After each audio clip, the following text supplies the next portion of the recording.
नमस्कार, मैं हूं सुनील और आप इस समय देखना शुरू कर चुके हैं अपना खास कार्यक्रम खबर बिहार। खबर बिहार में बातें करते हैं, बिहार की खबरें होती है बिहार की। बिहार की खबरों के साथ-साथ देश दुनिया में क्या कुछ चल रहा है, तमाम खबरों से हम आपको कराते हैं अपडेट। बिहार में शिक्षा, रोजगार का क्या है हाल और गाँव की सरकार को लेकर क्या कर रही है बिहार सरकार, तमाम खबरों से हम आपको कराते हैं अपडेट।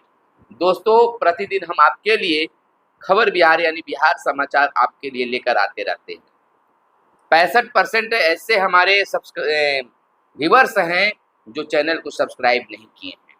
तो चैनल को ज़रूर सब्सक्राइब कर लीजिए ताकि हमारी सदस्यता और बढ़ सके और सरकार के समक्ष आपकी बातों को हम रख सकें। चलिए, तो हमें उम्मीद ही नहीं पूर्ण विश्वास है कि आप चैनल को ज़रूर सब्सक्राइब कर दीजिएगा। बिहार की पहली खबर बता दें कि बिहार सरकार ने भी माना कि प्रखंड कार्यालयों में भ्रष्टाचार का बोलबाला। ब्लॉक में दलाल सभी कागज निकालने के लिए और या निकालने के नाम पर फायदा उठा रहा था। ब्लॉक में दलाल सब घूमते रहता है। 3 महीना का समय और बढ़ाया जा सकता है। अगर किसी की जमीन का सर्वे नहीं होता है तो सरकार उस रैयत के घर पदाधिकारी को भेजकर उसकी जमीन का सर्वे कराएगी। यह बड़ा बयान आया है सत्ता पक्ष से। वहीं स्मार्ट मीटर को लेकर बड़ा बवाल लगातार 15 दिनों से मचा हुआ है। स्मार्ट मीटर के खिलाफ सड़क पर उतरी कांग्रेस, बोली पूंजीपतियों को आगे बढ़ाने के लिए चूसा जा रहा है लोगों का खून। कई जगहों से ग्रामीणों ने भी प्रदर्शन किया है। कई दिन लगातार खबरें हमने भी बताया है और देखने के लिए भी मिला है। इधर बिहार शिक्षा विभाग से जुड़ी एक खबर है कि दुर्गा पूजा की छुट्टी में कटौती से अब शिक्षकों में गुस्सा है। भड़क गए हैं शिक्षक। कहा शिक्षकों ने कि काला पट्टी बांधकर जताएंगे विरोध, स्कूल में ही करेंगे कलश स्थापना। छुट्टी को लेकर बवाल मचा हुआ है। जैसे कि 3 दिनों की छुट्टी है इस बार, पहले की तरह छुट्टी की मांग कर रहे हैं, लेकिन के पाठक के समय ही छुट्टी की कटौती कर दी गई और अब जब एस सिद्धार्थ साहब आए हैं तो यह भी छुट्टियों में इजाफा नहीं कर पाए हैं। शिक्षकों में गुस्सा है।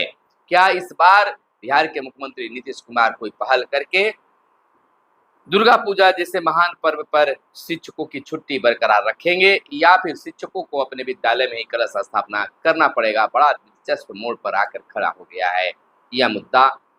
शिक्षा विभाग की तरफ लोग प्रश्न करना शुरू कर दिए कि आखिरकार शिक्षक माँ दुर्गे की पूजा 9 दिनों का पूजा कैसे कर पाएंगे? बहुत दिलचस्प बात है। दूसरी दर्द यह भी है कि बीपीएससी से बहाल बहुत सारे शिक्षक जो हैं दूसरे प्रदेश से हैं, तो दशहरा पूजा जैसे महान पर्व पर भी वह बिहार में ही रहेंगे।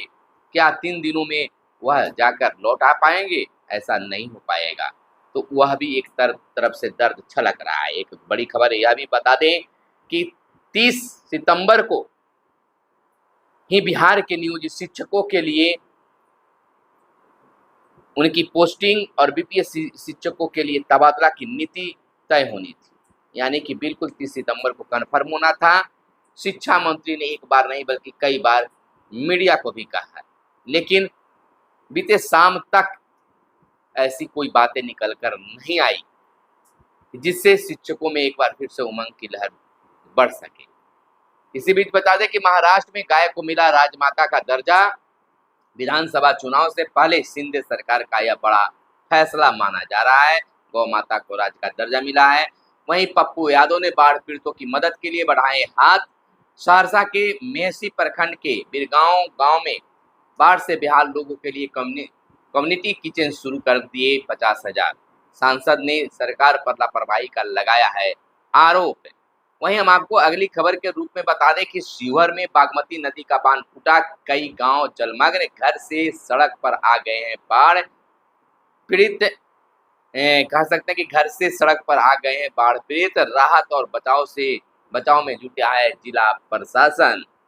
वहीं एक बड़ा दिलचस्प खबर यह है कि दरभंगा में शिक्षकों का वीडियो हो रहा है वायरल, जहां वे बाढ़ के बीच स्कूल जाने को मजबूर हैं। सिर पर मूल्यांकन कॉपी लेकर स्कूल जा रहे हैं। बाढ़ में पार कर रहे शिक्षकों ने वीडियो में कहा है और दिख भी रहा है कि माथे पर कॉपियां लिए हुए हैं, कह रहे हैं कि हम जा रहे हैं मूल्यांकन केंद्र पर। सरकार की यह आदेश है, चाहे बाढ़ हो या पानी हो, हमें तो वह कार्य करना ही होगा, नहीं तो हमारा वेतन बंद हो जाएगा, कटेगा। तो यह स्थिति भी देखने के लिए मिल रहा है। वहीं एचएम हेड टीचर और टीआरई 3 अभ्यर्थियों से जुड़ी बड़ी खबर बता दें कि 10 अक्टूबर तक जारी हो सकता है एचएम और हेड टीचर का रिजल्ट। शिक्षा विभाग ने एचएम हेड टीचर का रोस्टर क्लियरेंस कर जीएडी को भेजा है पत्र। बीते जीएडी के आरोप को भी भेजा जाएगा पत्र, यानी भी वहां भी भेजने की बातें हो रही है। 50% आरक्षण रोस्टर के आधार पर आयोग जारी कर सकता है रिजल्ट। विजयादशमी से पहले एचएम और हेड टीचर के रिजल्ट का लक्ष्य रखा गया है। वहीं टीआरई 3 के रिजल्ट को भी मिल गई है हरी झंडी। 25 जिलों ने विभाग को भेज दिया पत्र। 1 अक्टूबर तक सभी जिलों से विभाग को रोस्टर क्लियरेंस होगा प्राप्त। 6 अक्टूबर तक जीएडी के माध्यम से आयोग को रोस्टर क्लियरेंस का मिलेगा पत्र। 20 अक्टूबर से पहले टीआरई 3 का रिजल्ट जारी करने का लक्ष्य रखा गया है। 65 नहीं, अब 50% के आधार पर रिजल्ट जारी किया जा सकता है।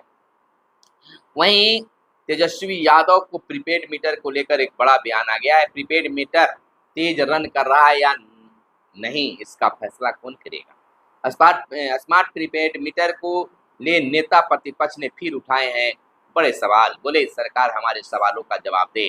स्मार्ट प्रीपेड मीटर को लेकर पक्ष विपक्ष के बीच राज्य में कलह बढ़ती जा रही है। एक और विपक्ष स्मार्ट मीटर को ले सरकार पर हमलावर है, तो वहीं सरकार इसका बचाव करने में जुटी है। इसी कड़ी में राज्य के नेता प्रतिपक्ष तेजस्वी यादव ने एक बार फिर से सरकार को घेरने का काम किया है। तेजस्वी यादव ने अपने एक्स पर एक पोस्ट डाल कहा कि देश में सबसे कम प्रति व्यक्ति आय वाले राज्य में स्मार्ट मीटर लगा बिजली दरों को दोगुना कर एवं सबसे महंगी बिजली बेच नीतीश भाजपा सरकार बिहार वासियों पर अत्याचार कर रही है। स्मार्ट मीटर के नाम पर हो रही सरकारी लूट से हर बिहारवासी त्रस्त है। आपको बता दें कि लगभग 100% उपभोक्ताओं का ऐसा क्यों मानना है कि स्मार्ट मीटर लगने के बाद उनका बिजली बिल दोगुना या 1.5 गुना बढ़ा है। तो तेजस्वी यादव का यह बड़ा आरोप है। वहीं टैलेंट सर्च टेस्ट में 1900 विद्यार्थी चयनित। राज्य स्तर पर मेधा क्रम 1 से 3 में कुल 58 विद्यार्थियों का हुआ है चयन। Talent test in mathematical sciences 2023 प्रतियोगिता का रिजल्ट बीते रविवार को भी जारी कर दिया गया है। 6ठी से 12वीं तक के छात्रों के लिए बिहार विद्यालय परीक्षा समिति की ओर से 1 सितंबर को आयोजित परीक्षा में 1900 विद्यार्थी चयनित हुए। राज्य स्तर पर मेधा क्रम 1 से 3 में कुल 58 विद्यार्थियों का चयन हुआ है। वहीं जिला स्तर पर मेधा क्रम 1 से 3 में कुल 1842 विद्यार्थियों का चयन हुआ है। तो इस तरह से इसका भी रिजल्ट जारी किया गया है। वहीं राहुल गांधी ने एक बड़ा बयान दिया है। उन्होंने कहा है कि महिलाएं राजनीति में आगे आएं। कांग्रेस नेता राहुल गांधी ने बीते दिन कहा है कि राजनीति में महिलाओं की भागीदारी बढ़ाए बिना समाज में समानता और न्याय मुमकिन नहीं है। उन्होंने कहा कि सही मायने में समानता और न्याय के लिए महिलाओं की राजनीति में भागीदारी की अधिक आवश्यकता है। राहुल गांधी ने वास्तविक परिवर्तन लाने को उत्साहित आदिवासी से शक्ति अभियान में शामिल होने का आग्रह किया है, जिसका उद्देश्य राजनीति में महिलाओं के हितों के लिए समान अवसर उपलब्ध करना है।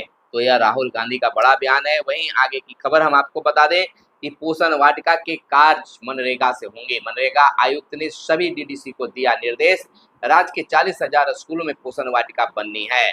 मनरेगा श्रमिक खेती लायक जमीन तैयार करेंगे, यानी बिहार में जो स्कूलों में 40,000 स्कूलों में पोषण वाटिका बननी है वो मनरेगा के तहत की जाएगी। इसकी तैयारी चल रही है। वहीं एक देश एक चुनाव के लिए 3 विधेयकों पर विचार, यानी कि इस पर विचार किया जा रहा है। तैयारी है लोकसभा और राज्यसभा विधानसभा चुनाव एक साथ कराने के लिए केंद्र सरकार को संविधान में संशोधन करना होगा। देश में एक साथ चुनाव कराने की अपनी योजना को अमल में लाने के लिए सरकार द्वारा 3 विधेयक लाए जाने की संभावना है। इसमें 2 संविधान संशोधन से संबंधित है। प्रस्तावित संविधान संशोधन विधेयक में से एक संस्थानीय निकाय चुनावों को लोकसभा और विधानसभा चुनावों के साथ कराए जाने से संबंधित है। इसके लिए कम से कम 50% राज्यों में अनुसमर्थन की आवश्यकता होगी। 50% राज्यों के समर्थन की जरूरत इसमें होगी। यह खास बातें हैं। तो क्या है, सचमुच में अगर एक देश अगर एक चुनाव हो तो लोग कर्मचारी भी यह मांग करेंगे कि एक देश और एक पेंशन भी होनी चाहिए। तो कई तरह की बातें निकल कर आ रही है। वहीं बात बिहार की करें तो ताती ततवा जाति के कर्मियों का ब्यौरा तलब किया गया है। समान प्रशासन विभाग ने सभी विभागों और आयोगों को पत्र लिखकर इसकी जानकारी देने को कहा है। हाल में यह जाति अनुसूचित जाति की श्रेणी से हटाई गई है। इन जातियों को अत्यंत पिछड़ा वर्ग अनुसूचित वन में रखा गया है। सुप्रीम कोर्ट के आदेश पर बदली है आरक्षण की स्थिति, तो खास इस पर तलब हुआ है। वहीं पीके बोले जनसुराज प्रतिनिधि वापसी अधिकार लागू करेगा। प्रशांत किशोर नहीं होंगे जनसुराज के नेता। पीके ने कहा है कि वे जनसुराज के नेता नहीं होंगे, उनकी भूमिका केवल सलाहकार जैसी होगी। मुझसे बेहतर और योग्य व्यक्ति पार्टी का नेतृत्व करेगा। 2 अक्टूबर को नया दल बनने के बाद पार्टी अपना चेहरा घोषित कर देगी। सिर्फ 1200 परिवारों का बिहार की राजनीति पर कब्जा है, तो यह बड़ा बयान हुआ है। वहीं छोटे उद्योगों को भी दिन में मिलेगी सस्ती बिजली। बिहार विद्युत विनियामक आयोग की मंजूरी मिलते ही सुविधा शुरू होगी। 15% सस्ती बिजली दी जाएगी सामान्य दर से। अभी केवल बड़े उद्यमियों को ही टीओडी के तहत मिल रही है सस्ती बिजली। ट्रैफिक पिटीशन में कंपनी छोटे उद्यमियों को भी टीओडी में शामिल कर देगी। इधर महेंद्र कुमार प्रबंधक निदेशक साउथ बिहार पावर डिस्ट्रीब्यूशन का कहना है कि बड़े उद्योगों की तर्ज पर छोटे उद्यमियों को भी दिन में सस्ती बिजली देने की योजना पर काम चल रहा है। इस बार टैरिफ पिटीशन में इसे शामिल करने का विचार है। इसके बाद यह योजना लागू हो जाएगी, तो यह बड़ी बात है। वहीं छात्रों के ज्ञान और बुजुर्गों के अनुभव से बनेगी ग्राम पंचायत विकास योजनाएं। 2 को देश की 750 ग्राम पंचायतों में होगा विशेष ग्राम सभाओं का आयोजन। 75 वर्ष से अधिक उम्र के बुजुर्ग को निमंत्रण दिया जाएगा। आपको बता दें, गांव के विकास को समावेशी बनाने के लिए सरकार ग्राम पंचायत विकास योजनाओं को बनाने में अधिक से अधिक भागीदारी चाहती है। इसके लिए सबकी योजना सबका विकास अभियान तो देश के लगभग सभी 2.5 लाख पंचायतों में 2 अक्टूबर को शुरू होगा, लेकिन चिन्हित 750 ग्राम पंचायतों में विशेष पहल करते हुए विशेष ग्राम सभाओं का आयोजन किया जा रहा है। इसमें उन्नत भारत अभियान के तहत भागीदार शैक्षिक संस्थानों के छात्रों के साथ ही 75 वर्ष से अधिक उम्र के बुजुर्ग भी शामिल होंगे।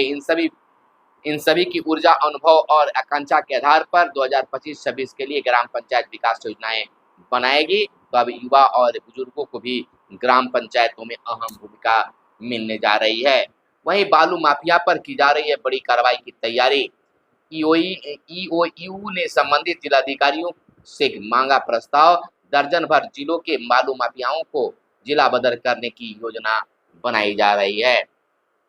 वहीं हम आपको बता दें कि सरकारी दफ्तरों में कंपनी के अफसरों की देखरेख में लगेंगे स्मार्ट प्रीपेड मीटर। जिला प्रशासन से ली जाएगी मदद। डीएम के स्तर पर होगी मॉनिटरिंग। सभी दफ्तरों के लोड का विवरण पहले से कंपनी के राजस्व अधिकारी के पास उपलब्ध है। तो यह बड़ी योजना बढ़ रही है। वहीं भारत के प्रधानमंत्री यानी पीएम मोदी ने कहा है कि चकोर पक्षी की तरह देशवासी गर्व से सुनते देश की उपलब्धियां। मन की बात के 10 वर्ष पूर्ण होने के उपलक्ष्य में प्रधानमंत्री ने बताया कार्यक्रम का महत्व। पिछली सरकार की पुरानी का संस्कृति को मैंने किया समाप्त, पीएम मोदी ने बताया है। यह बहुत बड़ी बात है। पीएम मोदी ने यह भी कहा है कि लेट लतीफी से देश को बड़ा नुकसान उठाना पड़ा। प्रधानमंत्री नरेंद्र मोदी ने बीते दिन वीडियो कॉन्फ्रेंसिंग के जरिए महाराष्ट्र में 11,200 करोड़ रुपए की विभिन्न परियोजनाओं का उद्घाटन और शिलान्यास किया। इस मौके पर पूर्ववर्ती सरकारों पर हमला बोलते हुए मोदी ने कहा, दुर्भाग्य से पहले शहरी विकास के लिए दृष्टिकोण और योजना का अभाव था। लेट लतीफी की पुरानी कार्य संस्कृति के कारण देश और राज्य को नुकसान उठाना पड़ा। अगर वही पुरानी कार्य संस्कृति होती तो पुणे मेट्रो परियोजना का काम आगे नहीं बढ़ पाता। पुणे मेट्रो परियोजना की परिकल्पना 2008 में की गई थी, लेकिन इसकी नींव 2016 में हमने रखी और अब इसका विस्तार हो रहा है। पूर्ववर्ती सरकार 8 साल में एक खंभा भी खड़ा नहीं कर सकी। उन्होंने लेट लतीफी की इस पुरानी कार्य संस्कृति को खत्म कर दिया है। वहीं दर्जन भर जिलों को शौचालय निर्माण की राशि जारी। राज्य सरकार ने प्रदेश के दर्जन भर जिलों को शौचालय निर्माण के लिए चालू वित्तीय वर्ष के प्रथम अनुपूरक से 15.75 लाख रुपए मुहैया कराए हैं। यह राशि केंद्र सरकार द्वारा वर्ष 2018-19 में स्वीकृत राशि के विरुद्ध जारी की गई है। राशि से जिला उपभोक्ता संरक्षण आयोग में शौचालय का निर्माण कराया जाना है। वहीं हम आपको बता दें कि पप्पू यादव ने शिक्षा विभाग को पत्र लिखा है और नियोजित शिक्षकों को पुराने शिक्षकों की भांति हर सुविधा देने के लिए बात की गई है जो सक्षमता परीक्षा में शामिल नहीं हुए हैं। नहीं दे पाए, उनके लिए खास मांग रखी गई है। इधर हम आपको बता दें कि नियोजित शिक्षक मार्च से ही अपनी पोस्टिंग को लेकर बैठे हैं, इंतजार कर रहे हैं, लेकिन 30 सितंबर शाम तक कोई ऐसी बातें निकल कर नहीं आई जिससे नियोजित शिक्षकों में एक राहत बड़ी बात हो। तो फिलहाल हमारे साथ बने रहे और देखते रहे इस चैनल को सब्सक्राइब कर दीजिएगा। फिर मिलेंगे अगले वीडियो में, तब तक के लिए दीजिए इजाजत। जय हिंद, जय भारत, वंदे मातरम।